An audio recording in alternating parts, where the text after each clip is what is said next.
vamos tratar da matematização da física eurípica. Eu estava a dizer, estive aqui a dizer aos vossos colegas, que eu acho que há uma grande sintonia entre a filosofia e a física e a matemática e as ciências, e que eu, em última análise, me considero um filósofo natural. Alguém que procura perceber a natureza. Talvez seja arrogância minha, mas é isso que eu gostaria. E, portanto, em Portugal e no mundo, de modo geral, ultimamente tem-se notado um grande divórcio entre, digamos, a filosofia e a física e a matemática. Acho que isso é mau tanto para a física e para a matemática como para a própria filosofia. Era bom que nós estabelecêssemos as pontes. Este curso, justamente, é nesse sentido procurar estabelecer pontes para isso. Eu vou ter muito cuidado, estou um bocado assustado, se quiserem, com a matematização da física. A parte matemática dura, é dura. Eu vou tentar, digamos, fazer isto o mais simples possível e passar adiante, porque o que importa aqui são as ideias e não concretamente o modo como se fazem os cálculos em si. O que importa é o que está por trás dos cálculos e aquilo que os cálculos permitem nós entendermos. Se por acaso acharem que eu estou a avançar, parece demais, interrompam-me em qualquer altura. Então vamos lá então começar. Portanto, nós vimos anteriormente, para, digamos, neste modelo do de Broglie, um ente físico é um sistema, neste caso uma partícula física, se quiserem, é ao mesmo tempo extenso e ao mesmo tempo local. Tem uma componente altamente localizada, que nós chamamos ácron, e uma componente muito extensa, que se chama onda θ. Portanto, a representação matemática está aqui. Isto é o φ, é uma partícula, é composto, se quiserem, de uma forma complexa, pela onda θ. Está aqui o θ. Aqui agora foi escolhido o nome de onda θ justamente por isto, porque é um O partido, um O aqui para dizer que não tem nada, e um que sim, portanto, que é a estrutura. A dimensão desta onda, a dimensão da onda, digamos que temos uma partícula de meio e uma partícula complexa, o átomo, que é um oscilador do meio, se quiserem, na matéria primordial ou no campo, damos o nome que acharmos melhor, e esse oscilador oscila no campo. E quando está a oscilar, gera uma perturbação. Esta perturbação é a sua onda. Para cada meio e para um conjunto de condições, o comprimento desta onda, a dimensão desta onda, é proporcional ao comprimento de onda, ou seja, é igual ao inverso da frequência. E reparem, isto percebe-se, o comprimento de onda reparem, entre este ponto alto da onda e o outro ponto a seguir alto. Chama-se isto um comprimento de onda. A frequência é o inverso do comprimento de onda. No fundo, a gente pode dizer que a dimensão desta onda é proporcional ao inverso da frequência. Quer dizer, quanto maior for a frequência do oscilador num dado meio, mais pequena é a onda. Porque, reparem, o oscilador pratica uma ação, faz e desfaz. É como se fosse um baloiço, a pessoa estar a empurrar o baloiço continuamente.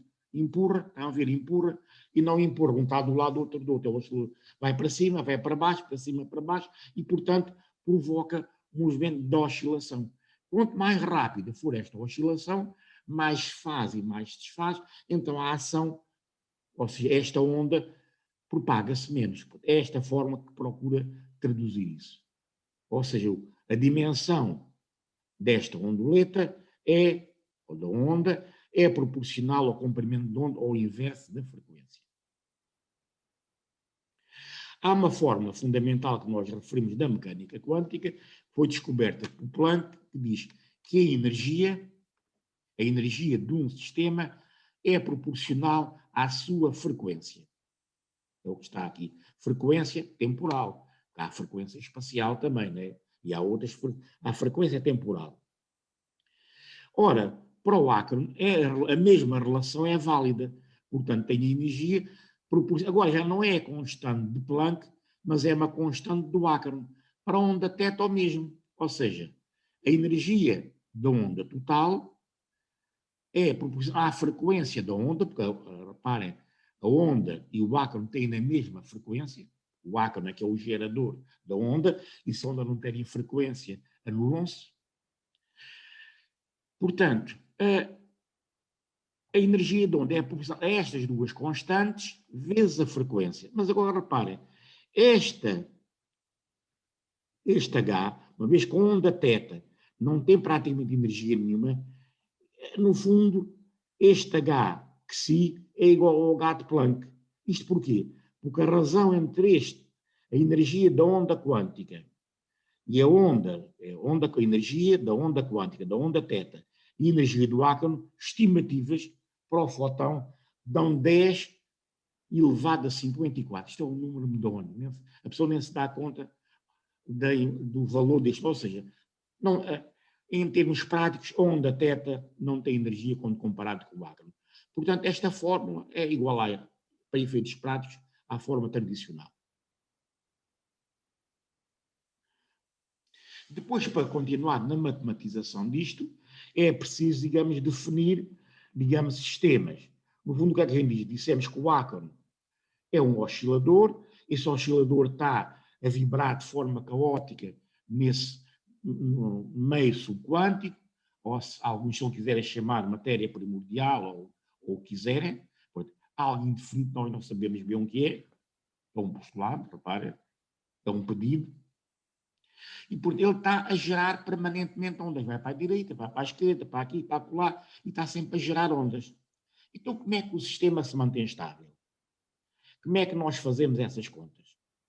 Então, o que se mostra é que, apesar, digamos, desses movimentos caóticos, quer dizer, em média, o sistema mantém-se estável.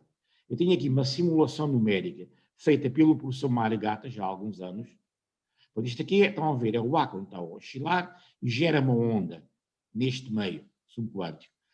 Ele desloca-se para aqui e gera outra e está a gerar e gerar, e em média, em condições normais, ele mantém-se estável.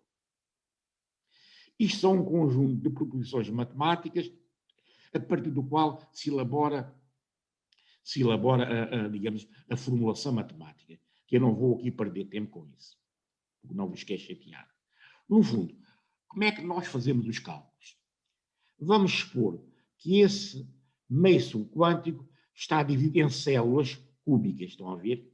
E temos aqui o átomo pode ir para cima, pode vir para baixo, pode ir para a direita, pode ir para a esquerda, pode ir para ali, pode ir para aqui, enfim, o átomo pode se deslocar para outras células, digamos, consideramos o espaço formado por milhões de células, e o átomo pode ir para a direita, para a esquerda, seguindo o movimento caótico. Outra questão é que a velocidade instantânea deste átomo é muito maior que a velocidade da luz, é muito grande. No tratamento matemático de uma célula cúbica, ou maior, é complicado, nós simplificamos. Dizemos, o espaço é apenas linear. Fazemos a dita aproximação linear. Então, tenho aqui uma célula, digamos uma célula linear, tenho aqui o átomo, ele pode vir para aqui, pode ir para a frente, pode ir para trás. Se ele estiver aqui, pode vir para aqui. Se ele, por acaso, chegar a esta célula, pode vir para aqui, pode vir para aqui. E a probabilidade dele se manter no mesmo sítio também é uma. Ele pode decidir não se mexer. Agora, o que é que o leva a ir para a direita, ou para a esquerda, ou a permanecer? Aqui é o princípio da euritmia. Imagina que esta zona, que esta célula, tem uma densidade, uma intensidade muito grande. No fundo, usando a metáfora das ovelhas, temos aqui a ovelha está num pasto, o pasto aqui é horrível, aqui não é muito mau, mas aqui é muito melhor. Acham que, em média, a ovelha vai para ali? Ou seja, a probabilidade da ovelha ir para a zona onde o pasto é mau é muito pequena. Repare, estou a falar metaforicamente, e é preciso cuidado com as metáforas, mas para vos ajudar a perceber melhor isto. A probabilidade dela se deslocar para uma zona em que as condições de sobrevivência são pequenas é menor. Portanto, a probabilidade maior é dela avançar para aqui. E esta probabilidade é tanto maior quanto maior for a qualidade do sistema aqui. Ou seja, isto é medido para a intensidade, PI, Isto é aí que mede a intensidade do campo, ou densidade. Se a densidade aqui for maior do que aqui, a probabilidade é maior. Porque, no fundo, então, como é que fazemos as contas? A probabilidade dele ir para trás é igual à soma da intensidade deste e daquele, e agora aqui temos a intensidade deste que está aqui. Se esta for muito pequena, praticamente esta probabilidade é zero. Se pelo contrário for muito grande, é 1. E agora reparem uma coisa, se a intensidade do campo for igual, o que é que acontece ao átomo? A probabilidade de ir para a frente é igual à probabilidade de ir para trás, é igual à probabilidade de permanecer. Em média, ou seja, tendencialmente, o átomo não se mexe. Isto é o princípio da euritmia que é aplicado aqui para fazer as contas, estas contas que são fundamentais. E destas contas, dando à manivela, podemos chegar a esta expressão. No fundo, a velocidade média com que um átomo se move num dado campo é proporcional à diferença entre a probabilidade de avançar menos a probabilidade de recuar. E, quando fazendo as contas, chegamos a uma forma deste tipo. Esta forma chama-se o gradiente da intensidade. O gradiente, no fundo, é a intensidade a dividir, é o modo como varia no espaço. Tem uma montanha, a montanha pode variar lentamente a inclinação ou pode variar abruptamente. E o gradiente procura avaliar o modo como varia.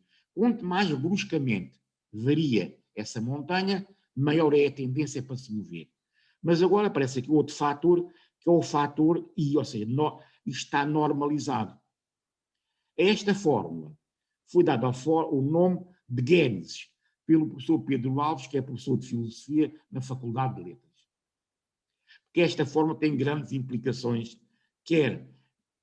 ou seja, o domínio de aplicação desta fórmula não se restringe aqui à pura física, mas também tem implicações na vida humana e na sociologia. Vamos aplicar esta fórmula a um campo que cresce linearmente. Está a crescer, cresce linearmente. Então esta fórmula diz que o V, a velocidade do átomo, em vez de continuar, reparem, o campo continua a crescer, cada vez é melhor, mas a velocidade vai decrescendo até que se anula, até que estaciona. Como é que isto se compreende? Tenho aqui alguns exemplos, metáforas, reparem, nós temos que ter cuidado que as metáforas são úteis, é claro, são boas e são más, não têm vantagens e inconvenientes, é este caso. Mas, portanto, se atarmos as metáforas com cuidado, não há problemas. Então vamos ver, aplicar a economia. Vamos supor que um fulano está numa sociedade e naquele momento não tem dinheiro nenhum. Tem 0 euros. 0. Ora, suponhamos que tem 0 euros. Agora vão dar um trabalho em que ganha 5 euros. Tem ali um trabalho, fez aquele trabalho, ganha 5 euros. Ele vai logo a correr para ganhar os 5 euros. Dão outro trabalho, também ganha 5 euros. Quer dizer, por cada hora de trabalho, 5 euros. E ele continua a trabalhar. Agora imagina, quando este fulano tiver 1 milhão de euros, já ganhou 1 milhão de euros, acham que ele se vai esforçar muito para ganhar 5 euros? E se tiver 1 bilhão de euros, ele nem sequer se mexe para ganhar 5 euros. Porque não interessa. Em relação àquilo que ele tem, ganhar mais 5 euros ou menos 5 euros é irrelevante. Agora, quando ele tem 0 euros, ou quando tem 5 euros ou 10 euros, ganhar 5 euros é muito importante. Mas, quando ele tem, por isso é que esta forma está normalizada. Quer dizer, divide por valor, está aqui, estão a ver, por valor, neste caso, do dinheiro que tem. Usando isto agora, foi uma colaboradora que propôs este modelo dos chocolates. Eu dou este exemplo também no livro. Porque uma pessoa, imagina que há uma pessoa que fez uma expedição à África, ou um sítio qualquer, e já há meses anda para lá perdido. Essa pessoa gosta muito de chocolates. Muito de chocolates. E, portanto, há meses que não come um chocolate. De repente recebe uma encomenda que uma caixinha cheia de bombons, de chocolates. O que é que ele faz? Como o primeiro, como o segundo, como o terceiro, como o quarto, vai comendo, comendo, comendo. E a velocidade dele a comer chocolates, o que é que vai acontecer? Vai diminuindo, diminuindo, até que às tantas ele para de comer, morria, claro, comia tanto chocolate. O primeiro é, a velocidade com que ele vai comer o primeiro é enorme, a segunda menor, crescendo. Por isso é que o professor Pedro Alves deu o nome a esta forma de gênesis, porque tem a ver com as relações entre os entes complexos e a interação com o meio. O ente tem que interatuar de forma ponderada, de forma eurítmica, porque senão a pessoa a comer chocolates matava-se.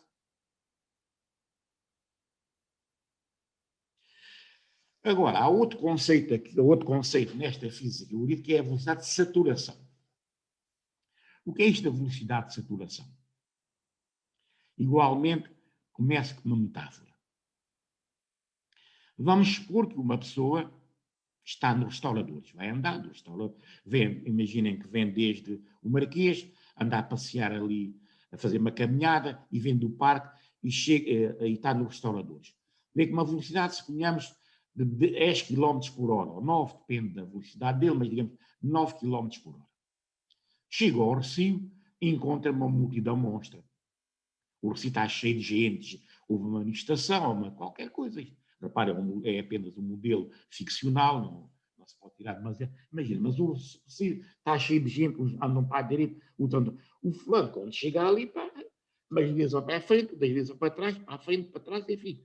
E a velocidade dele, apesar da velocidade instantânea dele ser sempre digamos, 9 km por hora, a velocidade média dele vai diminuindo porque ele começa a andar para trás, para a frente, para trás, para a frente, para trás, e atinge uma velocidade média na progressão dele para a Praça do Comércio, que satura.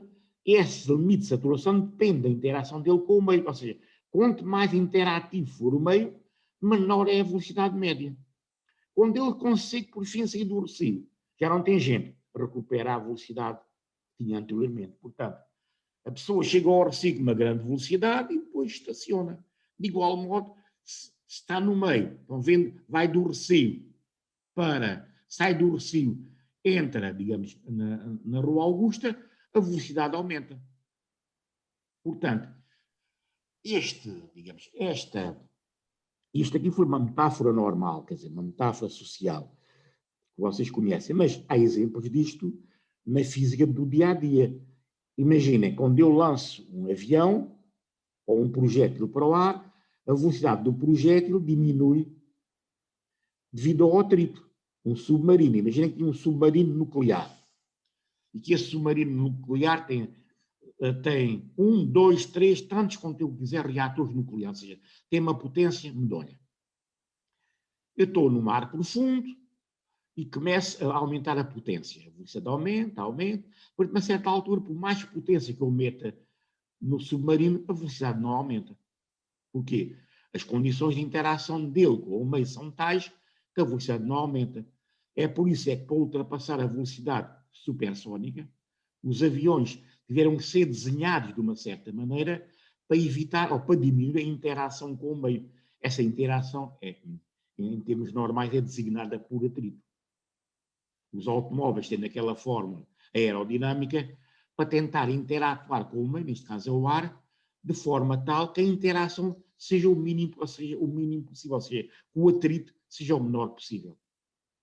Pode ser um exemplo disso. Agora vamos ver outros conceitos fundamentais na física clássica. Como sabem, um conceito fundamental na física clássica é a força. A fórmula fundamental da dinâmica diz que a força é proporcional à aceleração. E depois temos o campo gravítico clássico. Portanto, temos massas e temos vários conceitos. Portanto, força, campo gravítico, forças e acelerações.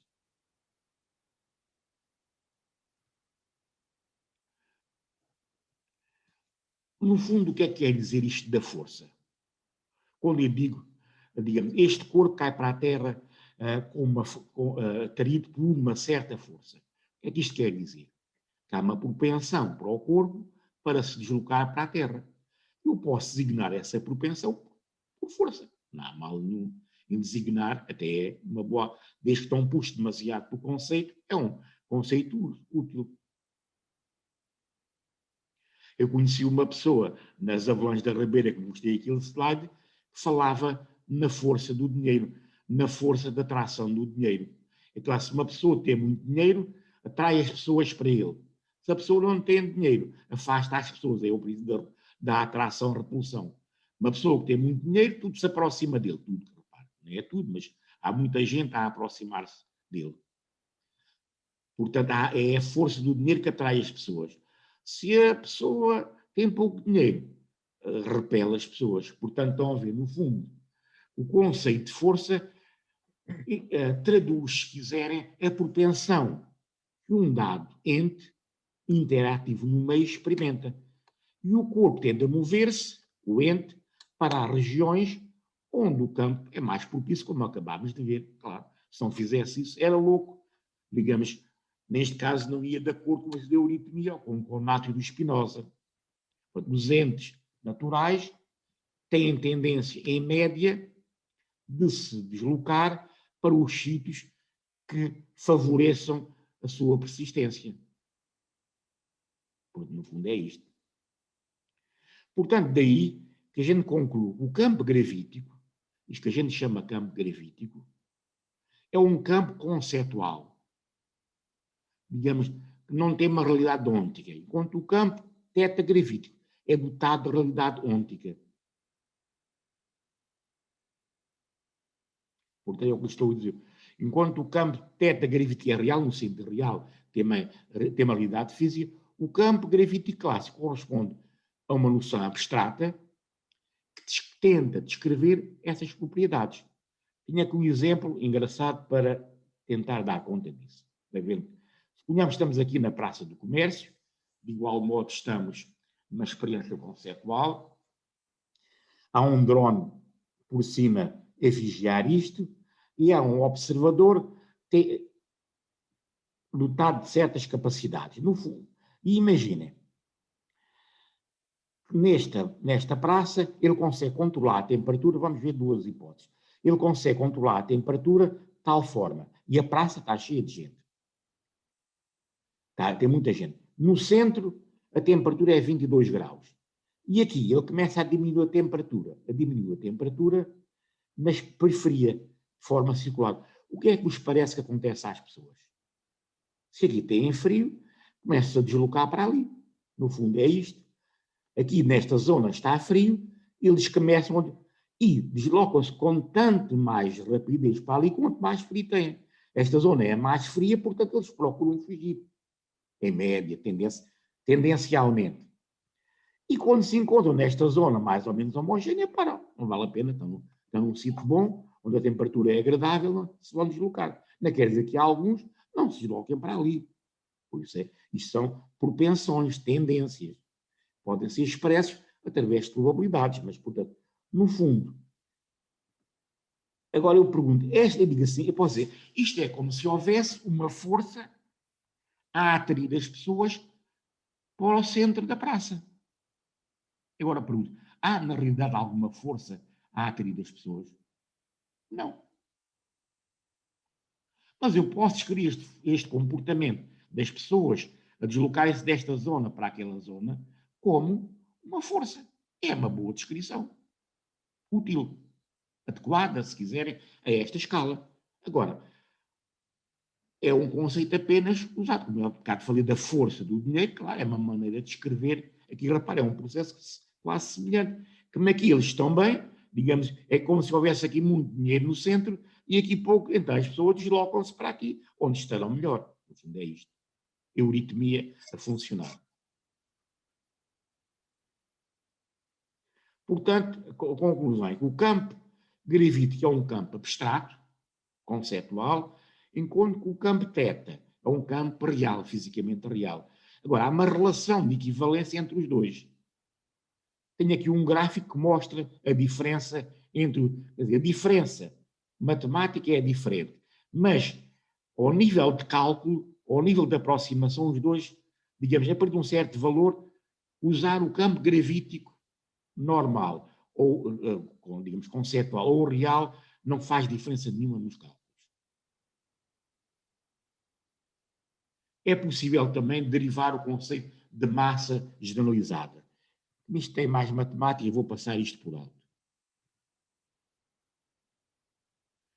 Agora vamos aqui a um ponto mais, enfim, também subtil e interessante e penso mais fácil de perceber sem matemática. Quer dizer, como é que eu avalio a velocidade de um sistema complexo? O movimento. Ora, no fundo, o movimento de um sistema é sempre avaliado em relação a um meio físico. Não há movimento per se. O movimento é sempre relativo. Em relativo em quê? Em relação a entes reais físicos. Os ditos referenciais de inércia ou outros não existem, são meras abstrações, por vezes são úteis, mas apenas em certos casos e dentro de certa aproximação. Depois, no fim, se nós tivermos a oportunidade para isso, se nós estiverem interessados, eu poder fazer a última, é um trabalho em que mostra, ou procura mostrar que o espaço tradicional, no tempo tradicional que nós usamos, não são categorias fundamentais. Aliás, isso já não sou o primeiro a dizer isto já vem de longe, né? Mas quer dizer, mas aí é tentar matematizar essas afirmações que já vêm de longe. Portanto, ora, a velocidade de uma partícula é sempre em relação ao meio. Mais nada.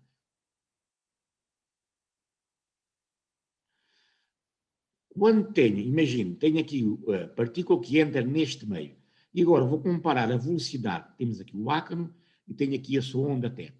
Este átomo entra no meio, tem uma densidade, e a sua onda θ do átomo também tem uma certa intensidade. Vamos ver dois casos extremos. Vamos supor que a densidade da onda θ associada ao átomo, do meio onde o átomo está, é muito maior do que o meio em que está. O meio considerado. Nesta altura, que neste meio, para o átomo, para a onda θ, é como se não existisse, só existe para ele este meio. Então, nessa altura, a velocidade do átomo é apenas relativa a este meio. E, portanto, quer este meio se desloque em relação àquilo, a velocidade medida é sempre a mesma. Ou seja, a velocidade medida neste interferómetro é sempre a mesma. Estamos com fotões, para medir a velocidade de fotões temos que ter interferómetros. É sempre a mesma. Os interferómetros, como já vimos, permitem calcular tempos com o erro da ordem do femtosegundo, ou seja, 10 a menos 15 segundos. E sem interferómetro, muito dificilmente medimos a velocidade da luz. Portanto, neste caso, a velocidade, quer este sistema se mova, quer não, em relação a este meio, a velocidade daqui medida é sempre o mesmo. Consequências disto, parece, é a experiência de Michelson de que já falámos. Como é que é feita a experiência de Michelson? A experiência de Michelson, como já vimos, é um aparelho que é metido na Terra e a fonte está solidária com a Terra e depois temos aqui o interferómetro. E o que se verificou, como dissemos, foi que a velocidade medida é aproximadamente constante. Claro que nunca é constante, porque este meio ali a condição era muito, muito maior e não é bem assim, há uma certa relação, mas digamos, em termos ideais, se o meio a intensidade fosse muito mais pequena, é como se não existisse, então era uma experiência típica. Esta experiência foi de Michelson, no fundo está aqui o esquema. É a partir do qual, do resultado dito negativo, porque no fundo este sistema é a Terra, e a Terra está-se a deslocar no espaço.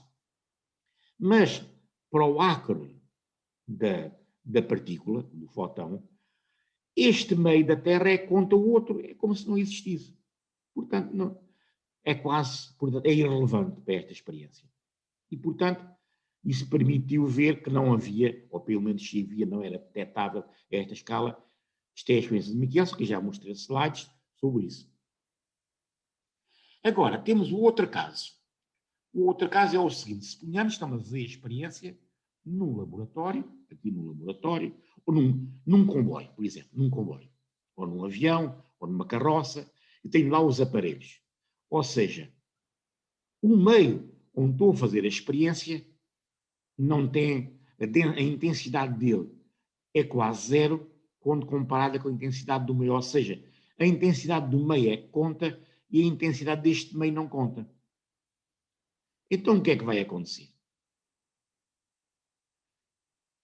O fóton, a onda teta do fóton passa a ver este meio, passa a ser solidária com este meio e não com este meio.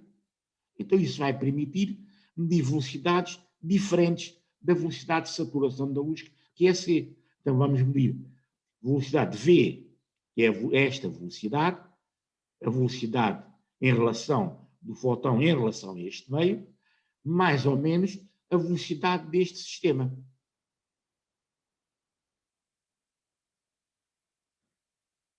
Porque neste caso, a lei da adição de velocidades é adequada.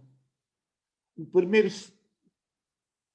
cientista pensador a fazer uma experiência neste sentido, mas com outra interpretação. Reparem, nós estamos a interpretar estas experiências agora, cerca de 100 anos depois. Ele fez a experiência em 1920 ou 10, ou para aí. Estamos 100 anos depois. Ele estava a interpretar aquilo em termos de éter. Nós hoje estamos com outra filosofia. Estamos a reinterpretar essa experiência à luz de uma teoria mais geral. Não foi isso que estamos a fazer. A reinterpretar. Portanto, temos aqui o interferómetro. Sagnac, o interferómetro que ele fez. Temos o esquema do interferómetro. O que é isto? E temos aqui uma plataforma e esta plataforma está a rodar. Estão a ver? Está a rodar. Tem aqui um eixo e roda. É como um carrossel, se quiserem, plano. Temos aqui uma fonte, imaginem, uma fonte de luz, imaginem que é um laser. Temos aqui um espelho, semi-espelhado, e a luz, quando chega aqui, é refletida, segue em frente, chega a este espelho total, vem para aqui, depois vem para aqui, segue em frente, uma parte é refletida, vai para este detector. Mas há outra ali, outro feixe, que é transmitido, segue para aqui, e vamos ter então aqui no detector um feixe proveniente deste que está contra a rotação e deste que está a favor do movimento. Estão a ver? Temos dois feixes, um a favor do movimento, outro contra o movimento. E agora o que o Sagnac dizia, antes de fazer a experiência, é que ia ter aqui no detector, medir a velocidade linear de propagação do fóton, que é possível fazer isso, e depois, no fundo, era C mais V, no caso daquele que estava a favor da velocidade, e C menos V. E foi isso que ele mediu. Aí está. Portanto, media C mais V. Como isto vai, como esta experiência vai contra um dos dogmas da relatividade da física clássica tradicional, que afirma que a velocidade máxima de qualquer sistema é C, não pode ultrapassar C, então os autores discutem este assunto, digamos, que não querem meter-se muito nessa guerra. Bom, tudo se passa como se a gente obtivesse C mais V. Tudo se passa como? Foi também feita quando o Copérnico foi publicado o livro dele. O livro saiu quando ele estava a falecer, como sabem disso. Se não sabem, os que não sabem, estou a recordar, estou a dizer. O Ocianda escreveu para dizer: bom, tudo se passa como se. Não quer dizer que seja verdade que a Terra seja a mexer, mas tudo se passa como se. Aqui temos algo parecido. Dizem os autores, por exemplo, o Escher, diz: tudo se passa como se fosse C mais V. Temos aqui um interferómetro de Sagnac, aplicações dele, extremamente úteis, permite medir com grande precisão a velocidade de rotação da Terra. Isto está parado, porque mede a Terra parada, claro. O momento de rotação da Terra. Está parado em relação à Terra e mede a rotação da Terra em relação ao espaço. No rodeio. Estes interferómetros de Sagnac têm uma grande aplicação presentemente na indústria aeronáutica e na indústria militar dos mísseis. Porquê? Porque com estes aparelhos é possível saber a posição de um objeto em movimento sem recorrer ao GPS, estão a ver? Ora, isto é muito importante, ou é considerado fundamental na guerra, porque se na guerra provocarem a anulação dos GPS, destruírem os satélites, ficam sem controle. Então, estes aparelhos, mesmo que destruam os GPS, continuam a ser orientados, a saber onde estão. São os compassos giroscópios de laser. Houve, digamos, o pessoal da relatividade, não contente com isto, então procurou arranjar 1000 argumentos para explicar porque é que isto era C mais V, ou seja, velocidade superior à luz. No fundo, o que eles querem mostrar é que, no fundo, isto não viola o princípio da relatividade. Podem haver velocidades superiores a C. Há vários autores que num artigo arranjam uma explicação, noutro arranjam outra, noutro arranjam outra. Se for à internet ver, há N explicações para justificar o efeito de Sagnac dentro do quadro conceptual da relatividade, ou seja, manter constante a velocidade da luz. Porque eles dizem, argumentam que o interferómetro de Sagnac está a rodar, e como está a rodar, cria-se um movimento de aceleração. Esse momento de aceleração mostra que a relatividade geral não é aplicada, então temos que aplicar a relatividade geral. E depois, pondo parâmetros daqui e dali, considerações daqui e dali, mostram por A mais B que não se viola a relatividade geral. Para tentar ultrapassar esse problema, houve um fulano, este está aqui, o Rion Long, que fez o que ele chama o interferómetro linear de Sagnac. Está aqui. Aqui é uma fibra óptica que está a rodar linearmente. E a velocidade, a diferença de velocidade não depende da rotação, é a fibra óptica que está a rodar. Depende, é uma função do comprimento das fibras.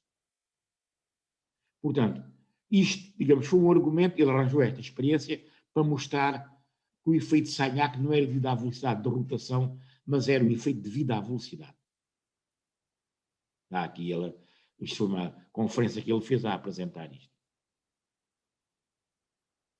Portanto, em geral, em condições típicas, a velocidade da luz é 300 mil km por segundo. Em casos especiais, pode ser maior. Temos então as chamadas velocidades superluminais, como mostra o interferómetro de Sagnac, o linear e o outro, e a transmissão em condições de túnel. Mas, portanto, no fundo, estão a ver, usando a física algorítmica, é possível perceber, digamos, estes problemas da física, neste caso da relatividade, em termos que toda a gente compreende, sem mistério nenhum. Percebe-se, se olharmos para o mundo com outros olhos, é possível, aquilo que era um mistério, de repente percebe-se. Isto, repara, não é de mérito nenhum para a teoria da relatividade. A teoria da relatividade é uma boa teoria, como a mecânica clássica é uma boa teoria. Agora, não é a última palavra. Isso é que está mal.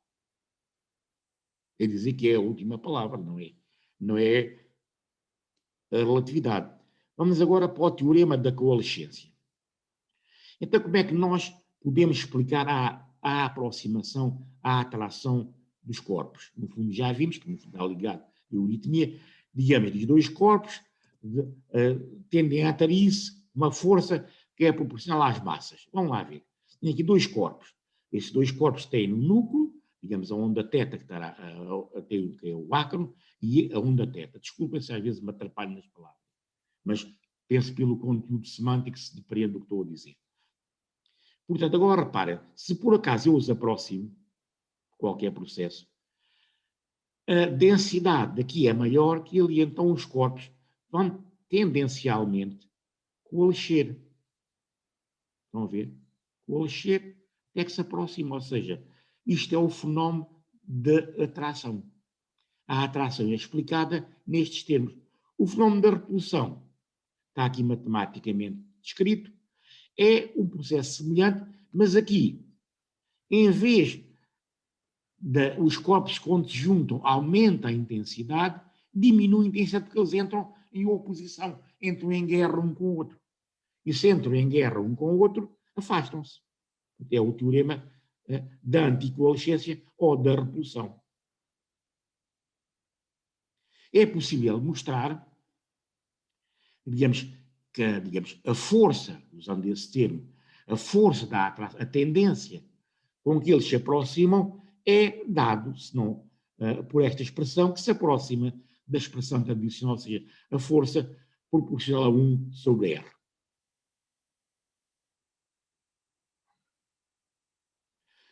Portanto, nesta física, o conceito de massa de um corpo é dada pelo número de ácrons que tem, é uma função do número de ácrons. Agora, o conceito de massa e de carga aqui são conceitos derivados. Quer dizer, vamos supor que temos um ente físico. Esse ente físico é mergulhado no meio de grande intensidade gravítica.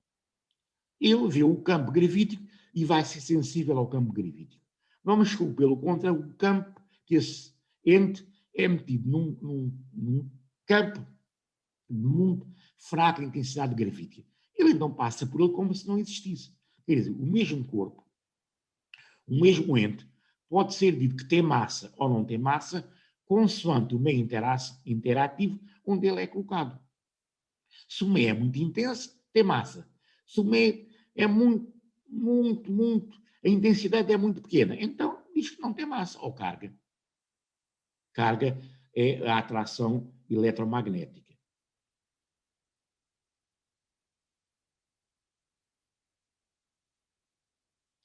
Agora vamos ter as partículas a moverem-se num campo coletivo.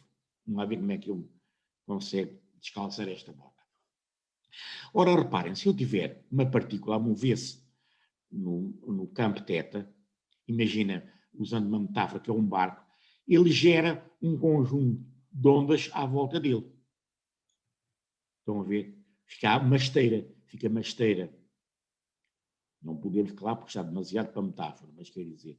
Então vamos supor que tem 2 barcos. Um barco está a andar para a frente, outro barco está também a andar para a frente, no mesmo sentido. 2 barcos a moverem-se, imaginem ali no texto, o que é que vai acontecer? Não sei se sabem, dá-se um fenómeno de atração. Os barcos não se podem aproximar demais, porque as ondas tendem a coalescer. Está aqui a descrição matemática, e eles aqui tendem a aproximar-se. É um fenómeno de atração. Quando as correntes têm no mesmo sentido, temos atração.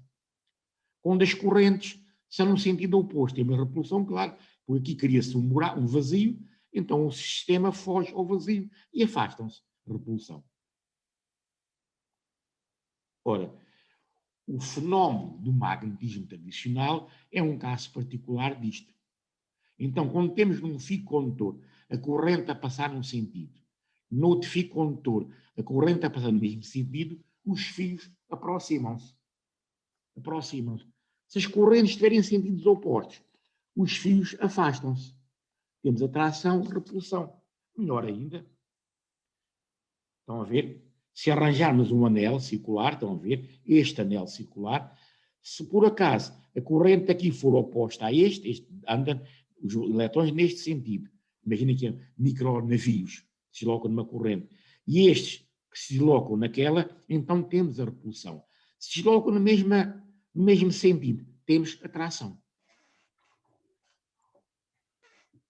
Agora, há aqui um ponto muito importante que eu gostava de chamar a atenção.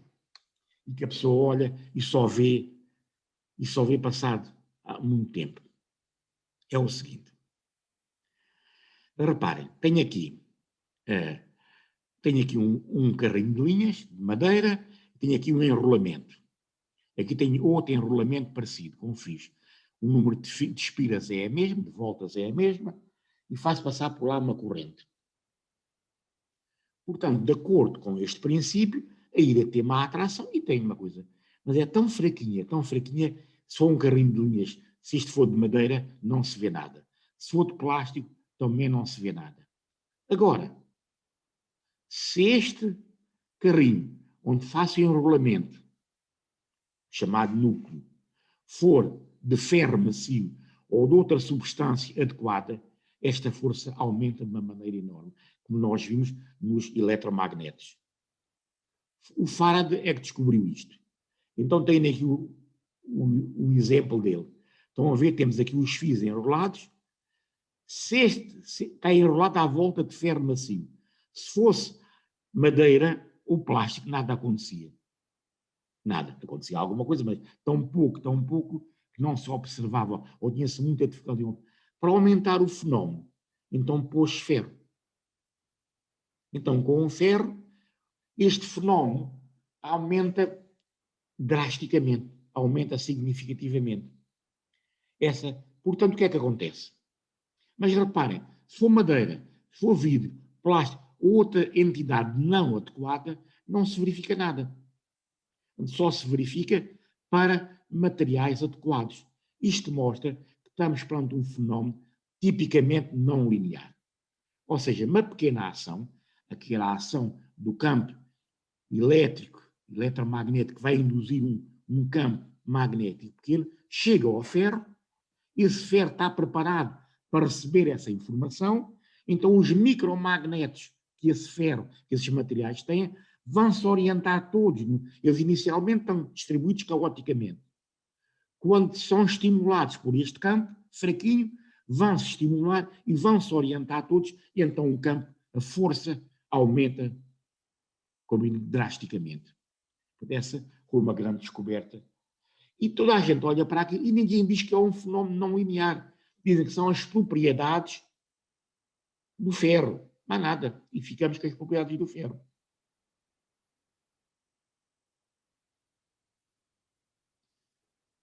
Porque, como digo, por si próprio, este facto é de veras impressionante. Como é que pode acontecer? Como é que nós podemos olhar para a natureza e não ver que, na maior parte das situações físicas, na realidade, são em geral, situações complexas, não lineares, na qual uma pequena ação em condições adequadas pode desencadear uma enorme reação. Na física clássica, não se fala disso, o que é uma pena, mas que lá a física clássica não é mérito nenhum para ela, é uma grande física. Mas agora, para darmos um passo em frente, temos que induzir perceber isto e saber ali este fenómeno não linear que o Faraday aproveitou é escamoteado. Agora, nós temos que partir desse princípio e tentar tirar partido disso para fazer novas coisas. Não só para perceber melhor o mundo, mas como conseguir melhores artefactos tecnológicos concretos. Portanto, o fenómeno é observado, consegue-se explicar por todas as maneiras. Reparem, a posterior, depois da lotaria ter saído, eu acerto sempre na lotaria. Acertar nela antes de ter jogado, antes dela sair é que é difícil. Depois é fácil.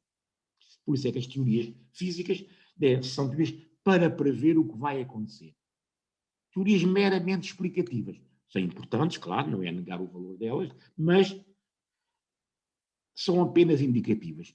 Uma teoria física tem que ter a capacidade de prever o que é que vai sair na lotaria antes da lotaria jogar. Vou fazer uma experiência, vou pensar numa experiência. O que é que esta experiência vai dar? Antes de a fazer. E depois ver-se o resultado. Se há alguma indicação de que aquilo que as nossas previsões, têm alguma sintonia, como diz o professor Rui Moreira, com a realidade. Não é explicar a realidade. Há alguma sintonia. Vamos agora ver à luz da física eurípica outra grande descoberta da física, sem a qual toda a nossa tecnologia atual não era possível. Esta chama-se a lei da indução de Faraday. Para aqueles que não sabem da história do Faraday, o Faraday começou como encadernador de livros, interessava-se muito por ciência, no quarto dele tinha aparelhos de física, de experimentação e disso tudo, e ia assistir às aulas do David, o David que era o grande físico. E depois, como era muito cuidadoso, apontou as aulas todas o David dava de ciência, de física e de química. Ciência, nessa altura, não havia verdadeira separação entre a física e outras ciências. E depois encadernou o livrinho e vai oferecer ao David. Então o David ficou todo contente com aquela oferta e põe o Faraday como ajudante no laboratório dele a lavar frascos, a limpar o chão, a fazer aqueles trabalhos normais. O Faraday vai trabalhando, e então, para o fim, fez tanta coisa na ciência que o David nem podia ver o Faraday. No fim, às portas da morte, dizia: a minha grande descoberta foi o Faraday. Bom, é só depois de que era o Faraday, era de facto um grande homem.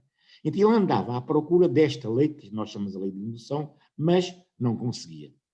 Até que um dia, o que é que ele procurava fazer? Se tiver uma corrente elétrica a passar por um fio, o professor de fina vizinhança parece que vai induzir uma corrente no outro no mesmo sentido. Isso parece óbvio.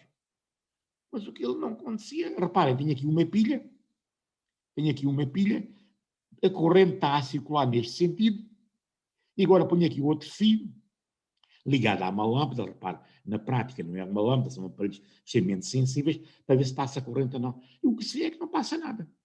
Está-se a olhar, e a lâmpada nunca acende, ou seja, nunca passa corrente. Então, de repente, fez luz. Então, quando ele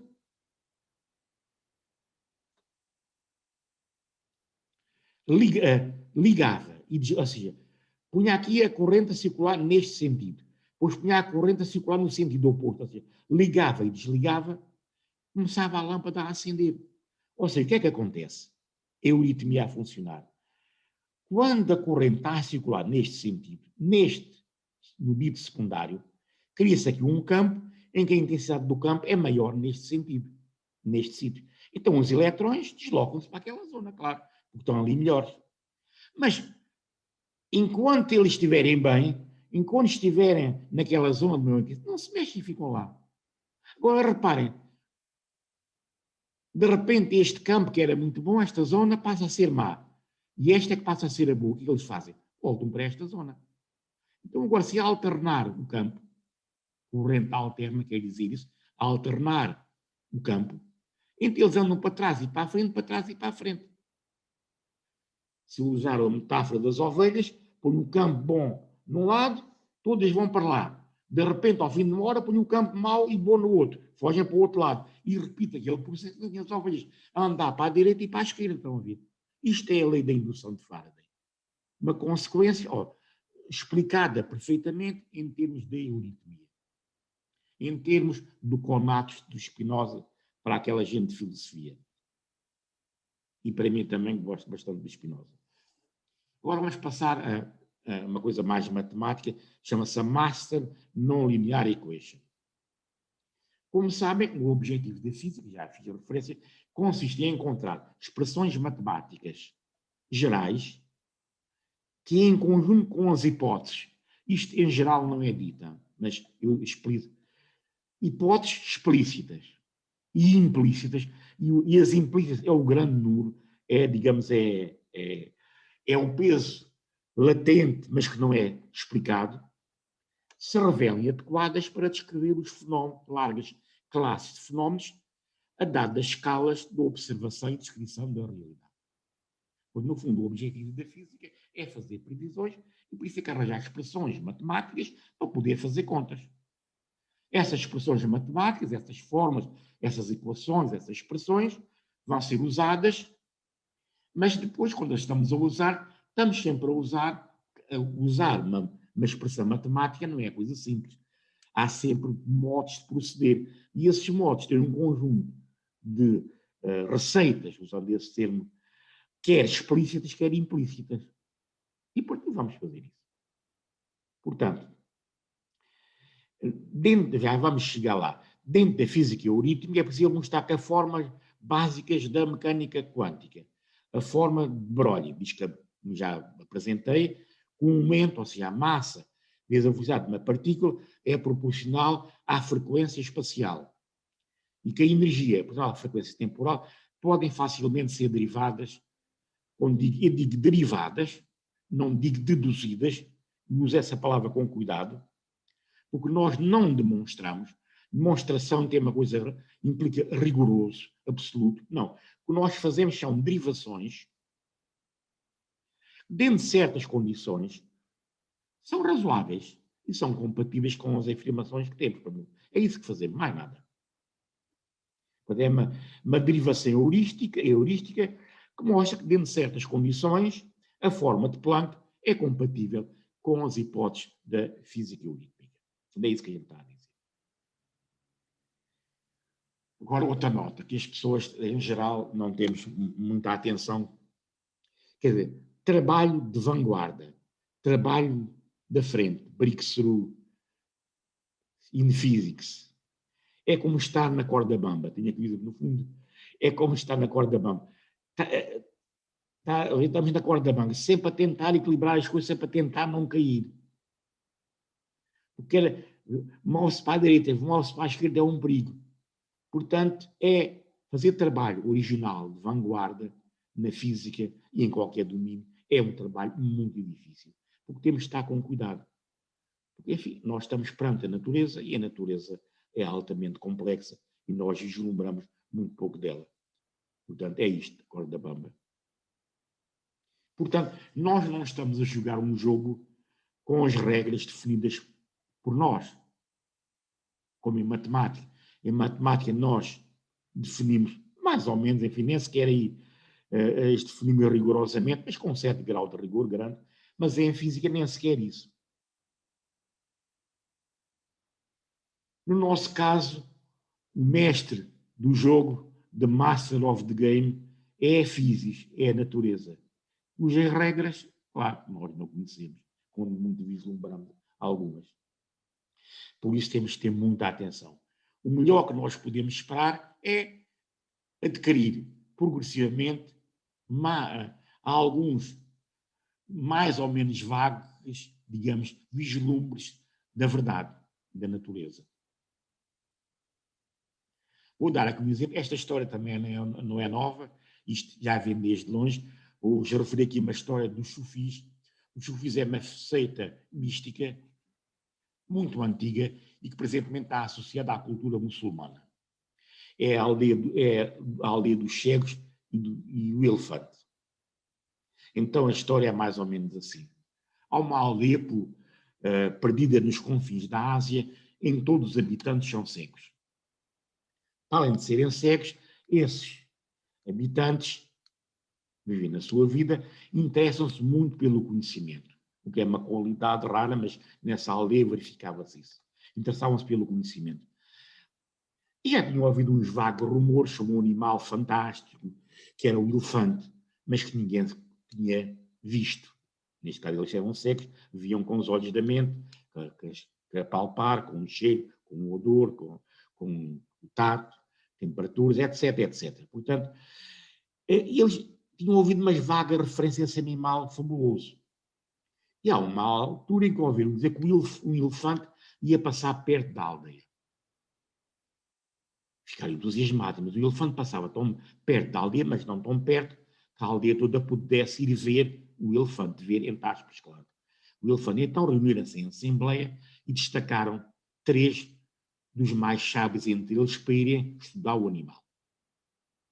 E que me prezavam um método científico, estabeleceu um protocolo de observação. A condição era assim: os cegos, os observadores, iam estudar o animal, neste caso o elefante, mas cada um fazia a sua investigação independente, para não poder haver bias entre os diversos observadores. Sabem? Na experiência, a pessoa mesmo sem querer pode induzir o outro a bias ou vice-versa. Portanto, observações independentes. Ainda hoje, na física e nas outras ciências naturais, uma experiência é considerada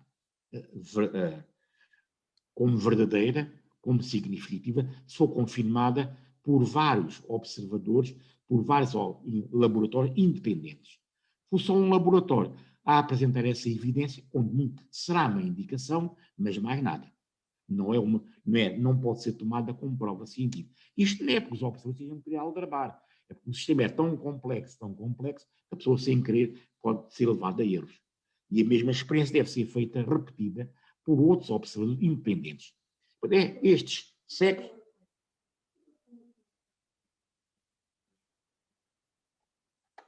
estes observadores sabiam isso. Então tinha aqui uma imagem dos cegos, neste caso aqui são 4, a observar o elefante. Tenho aqui crianças a observar o elefante. Então os observadores, chegaram à aldeia toda contente, reuniu-se em peso na praça pública para ouvir os sábios falarem sobre o elefante. Levanta-se o primeiro a falar, epa, o elefante é um animal magnífico. Vocês nem têm ideia do que é o animal. Eu nem tenho palavras para descrever o que é o elefante.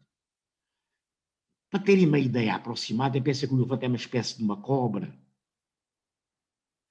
uma serpente, tinha apalpado a tromba do elefante. O outro levantou-se. Qual cobra, qual cobra? Nem por nada disso. O elefante, quando muito, parece que uma folha de couve. Tinha apalpado a orelha do elefante, a ouvir. Epá, vocês estão totalmente enganados. O elefante é um animal nobre, digno. Qual folha de couve, qual cobra? Não. Ele é um animal digno como um carvalho, robusto.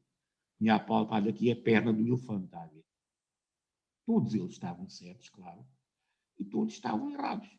Estavam certos, as observações deles estavam adequadas. Errados quando confundiam a sua parcela da informação com um todo, que era o elefante. E agora nós, com a natureza, é exatamente a mesma coisa. Não há. Vou terminar com esta figura do moderno realismo. Um slide apresentado num congresso de física quântica. Portanto, tenho o realismo primitivo, quer dizer, naive. Então a pessoa tem uma ideia da natureza e pensa que a natureza, que há uma homotia entre uma coisa e outra. A ideia que eu tenho da natureza é a natureza. Daqui saltamos para o oposto. Não há natureza e sou eu que criei a natureza. Agora temos aqui uma espécie de um caminho do meio, estão a ver? A natureza é altamente complexa e o que eu tenho é uma pálida ideia, ponto final, mais nada. Mais nada. É o que eu tenho. E tenho que, é claro, o meu trabalho, vou tentando melhorar e aproximar-me como os cegos, a fazer mais observações, em vez de se limitarem, enviar mais observações, etc. No fundo é isto. Pronto. E termino por hoje com esta. E então estou pronto, gostaria que vocês participassem nas discussões, por favor. Não querem dizer nada? Se calhar tinha uma questão. Força! Obrigado por mais esta sessão. Eu gostava de perguntar, pensando na ontologia de Fourier, que no fundo acaba por ser também ela própria uma síntese da história das ciências, na medida em que transporta funções que são tipicamente trigonométricas e da história de Alexandria com Euclides até... Estão a ouvir bem? Estou a ouvir claramente. Até à ontologia das ondas do Maxwell. Mas no contexto da física da Escola de Lisboa, eu queria perguntar, assumindo uma ontologia que tivesse por trás realmente o infinito, nem sequer poderia haver picos discretos, ou na expressão do Planck, quantas, quanti em latim, portanto não haveria partes discretas. A minha preocupação aqui é só perguntar, do ponto de vista de uma ontologia, é um postulado nesse sentido, ou seja, é a melhor explicação possível que temos e assumimos que temos essa ferramenta da ontologia de Fourier, ou jogamos realmente na corda bamba e assumimos uma posição não finitária e, enfim, portanto, ligada mais à compreensão do infinito, mas depois acabamos por seguir a physis experimentalmente, no sentido em que percebemos que existem essas partes discretas e vamos por aí pelo caminho todo até aos ácrones enquanto singularidades específicas dessas ondas. Ou seja, como é que fazemos a orientação numa ontologia de ondas em relação à parte discreta do sistema? Essa é a minha questão. É uma questão fundamental, pois mesmo problema. Mas mais à frente, foi esse o problema que nós enfrentámos logo desde o início. E à frente esse problema irá ser explicado. Que apareceu uma ferramenta matemática, e irei discutir isso depois em pormenor. Foi o Jean Morley, um francês, que propôs as chamadas onduletas, que são ondas finitas com uma frequência bem definida. E com essas podemos obter, quer, se quiser, a aproxima-se no limite do infinito, no limite, conceptual e no outro limite conceptual o ponto. Estamos in between, está a ver? Estamos in, mas irei falar nisso em pormenor. Mas, de facto, pôs a pergunta fundamental, é isso mesmo. Mas irei discutir isso em pormenor. Porque é crucial essa pergunta que você fez. Para a percepção disso. Já agora ia só perguntar se, do ponto de vista dos conceitos que são transportados da física clássica para a mecânica quântica, mesmo que seja transportada essa ontologia de ondas todo o caminho, e nesse sentido, esse substrato é considerado sempre do ponto em termos kantianos, estamos sempre a falar do a posteriori, certo? Ou seja, a minha pergunta nesse sentido é porque faz-me alguma confusão no sentido em que o próprio Planck usava a expressão quântica, estamos a falar de partes discretas, mas depois, por exemplo, nós vemos em personagens ligadas à interpretação, especialmente de Copenhaga, mesmo que haja o sentido de uma ferramenta matemática espetacular como nunca houve outra que prevê fenómenos físicos, como acontece na física quântica, acontece falarem de fenómenos que são só a posteriori, ou seja, a minha pergunta é, no que respeita à matemática, ela é entendida mais como outra das ferramentas ou ou ela tem um estatuto especial na teoria? Qual é que é a posição da Escola de Lisboa em relação a isso? Quer dizer, a matemática aqui é entendida sempre como uma ferramenta, está a ver? Sempre como um instrumento utilitário. Mais nada, nunca mais nada. Portanto, a ontologia de Fourier foi, como eu referi, foi o Bohr que introduziu isso.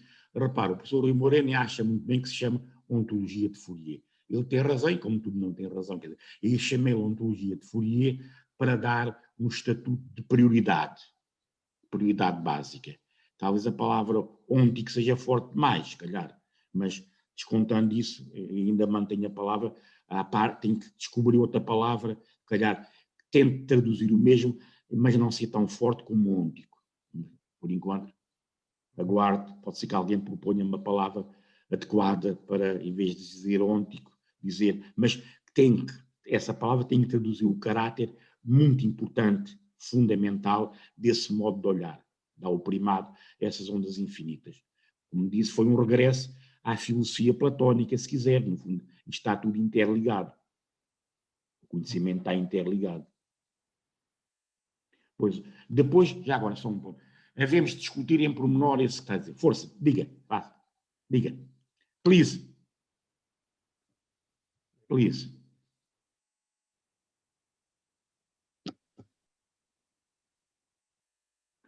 Ative o som. Ative o som, por favor. Okay.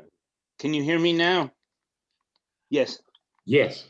Okay, I'm trying to understand if this eurythmic physics depends on teleological explanation in the way that's similar to, I can think in psychology, biology, sociology, but let me give you an example. If a person is in pain, first on psychological level, you may be able, and has lots of different sources of pain in his body, and he's trying to find a comfortable position. You know, he's moving around.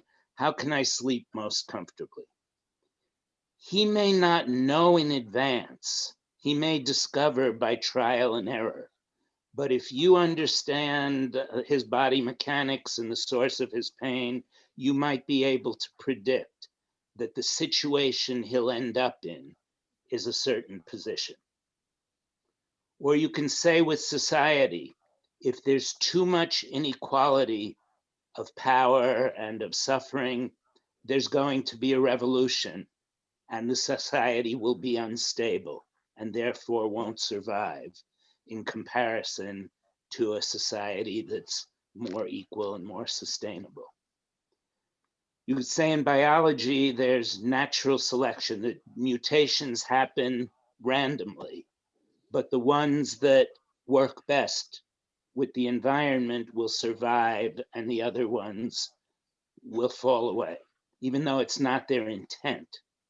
So is it similar to the behavior of these, what are they called, axions, the the particles, that you can predict that they will find their way, say in Praça de Comércio, they'll find their way to the center because the conditions for their survival will be better in the center.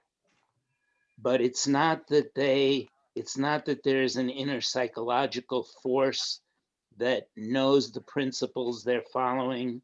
It's not like that the particles are making choices, but you know that if they make a choice that's not going to be good for their thriving, they'll either make other choices or they'll die away, they'll lose their energy.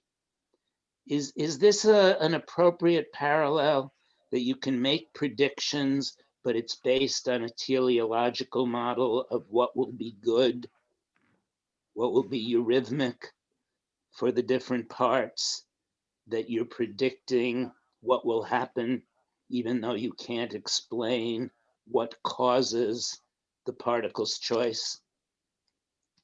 Is that how is it similar and how is it different? I found your question very interesting. In fact, we are trying to work on it. Our idea that cooperation is our physics, Euclidean physics. Cooperation is the more important thing. A friend of us wrote a book showing that the evolution, biological evolution, is due partly to the cooperation. This against the Darwinism most where each one by each one. Cooperation in each person's cooperate each other. It's best for survival than the aggression and fighting. And the eurythmic physics, this physics, tries to make a link between an interconnection between their sciences, trying to show that at the basic level, things are not equal because scales are diverse, but have a certain similitude. Nature is one, so there is no entity by itself. An entity exists in a medium. Without medium, in a physical entity and other don't exist. Don't exist by ourselves. It's in a medium. So you need to take in attention this. Even for if you think only or yourself, for instance, sometimes you are not strong enough in the help of the others. How can it be if you don't give anything to them? You need to share. Share is the important thing. Cooperation. Eurythmics tries to put it in mathematical form at a much basic level, of course, but it's our idea. I agree perfectly with you. How can a society live with one have large amount of inutile things for them, they don't use it? Most people live without food to live. How can it be? It's not. It's not possible. A society with this inequality is no good. It needs to change. And you can predict it will be unstable. Yeah, the prediction. Of course. Okay, so it is it's a similar approach to explanation and prediction that doesn't start with initial causes, but starts with endpoints that things will tend towards. Okay, thank you. Thank you very much for pointing out this most social point. Is very important, very, very important. Thank you. More questions, please. Uma questão aqui sobre o que disse sobre o realismo, não é? Que há umas interpretações da física agora que dizem que a realidade depende do observador, portanto, ela não existe isso leva a uma interpretação um bocado idealista, quer dizer, se não há nada sem a presença do observador, né?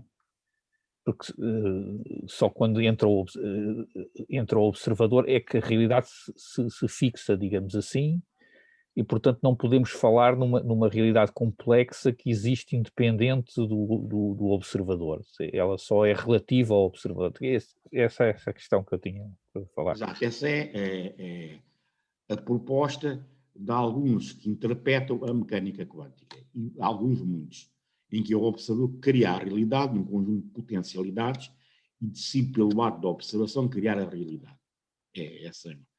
Agora, na nossa posição é o seguinte: há uma realidade, para além de nós, de que nós fazemos parte, nós modificamos essa realidade, a realidade modifica-nos, há uma interligação. Agora, a realidade que eu vejo, claro que é diferente da sua, cada pessoa vê a sua realidade. Mas com pontos comuns, claro, se não nos entendemos, mas cada um como elemento com um certo grau de autonomia, embora ligado a um todo, mas com um certo autonomia, vê a sua realidade de modos diferentes, com pontos comuns, mas por trás dessa imagem que nós temos da realidade, eu acredito, e nós acreditamos, que há uma realidade. É como o caso dos cegos e dos elefantes. Todos eles viam uma realidade, todos eles estavam certos, se estivermos com cuidado no certo, não estavam a querer enganar ninguém, nem enganar-se a eles, mas aquilo que eles estavam a ver, claro, que era uma parcela, um modo como eles tinham entendido a realidade. Um tinha aproximado a folhas de couve, ou tinha aproximado a um carvalho, enfim, cada um faria de sua maneira, consoante o seu modo de ver, de entender a natureza. Mas o que é certo é que havia um elefante. E cada qual via a sua, mas isso não... Aqui a nossa crença é mesmo, nós vemos uma realidade, digamos, a ciência procura trazer o máximo de pontos comuns entre os diversos observadores, coisas comuns, no fundo é o que procura trazer, mas sabemos que cada observador vê a sua realidade. A sua, mas essa é uma aproximação da realidade. É o realismo. Enquanto na mecânica quântica, em alguns, repara, não é o Niels Bohr que dizia isso, é preciso tomar isso em atenção. Mas muitos intérpretes da mecânica quântica defendem isso. A realidade, em última instância, é criada pelo observador. É o determinismo puro. Exato. Ainda temos tempo para uma última questão. Alguém quer pôr?